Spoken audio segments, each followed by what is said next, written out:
అహంకారంతో పాక్ నియంతలు అంధులు అయ్యారు.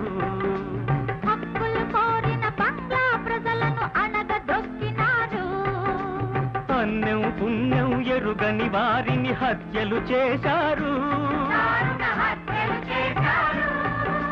తల్లుల ముందర పిల్లల తలలే తరిగి వేసినారు. భర్తల ముందర భార్యల మానవ ప్రాణం తీశారు. జిందాబాద్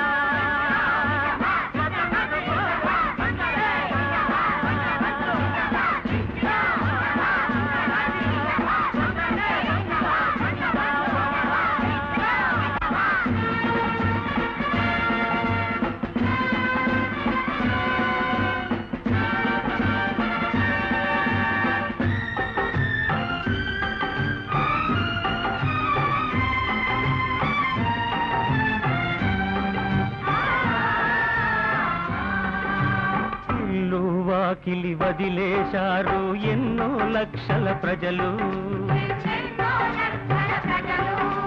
కాంతి సీకులై మన దేశానికి కదిలి వచ్చినారు.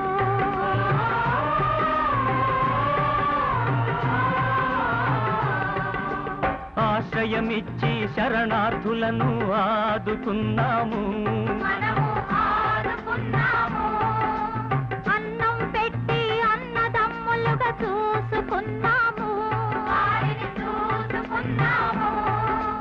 బంగ్లాదేశ్ ప్రజల హక్కును బలపరిచితి మళ్ళీ.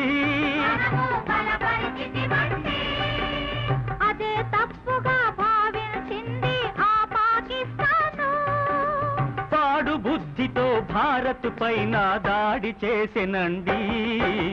జిందాబాద్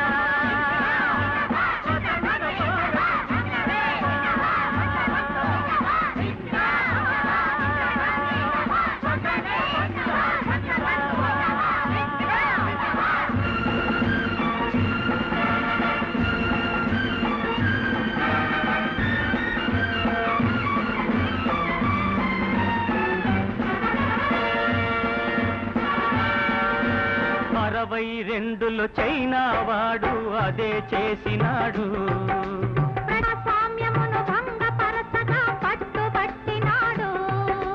ప్రధాని నెహ్రూ నాయకత్వమున ప్రజలొకటయ్యారు. తగిన రీతిగా చైనా వాడికి బదులు చెప్పినారు.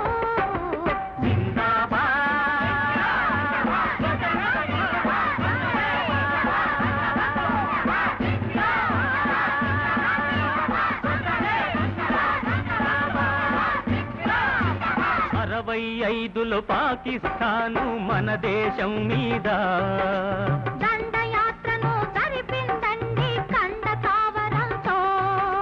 సాహసవంతుడు శాస్త్రీజీ మన సారథి అయ్యాడు.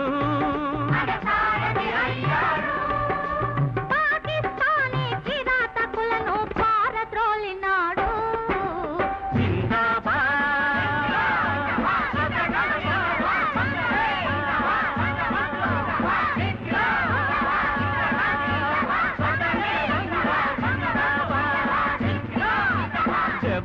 ఒకటి బెబ్బులి మాదిరి దబ్బున వచ్చింది. బంగ్లాదేశుల భయంకరంగా మంటలు లేపింది.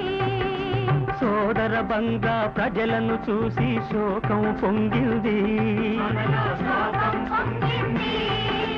వీర నారి మన ప్రధాని ఇందిర విజృంభించింది. ముక్తి ఫౌజుతో మన సైనికులు భుజం కలిపినారు. ప్రాణాలను బలిదానం చేసి విజయం సాధించారు.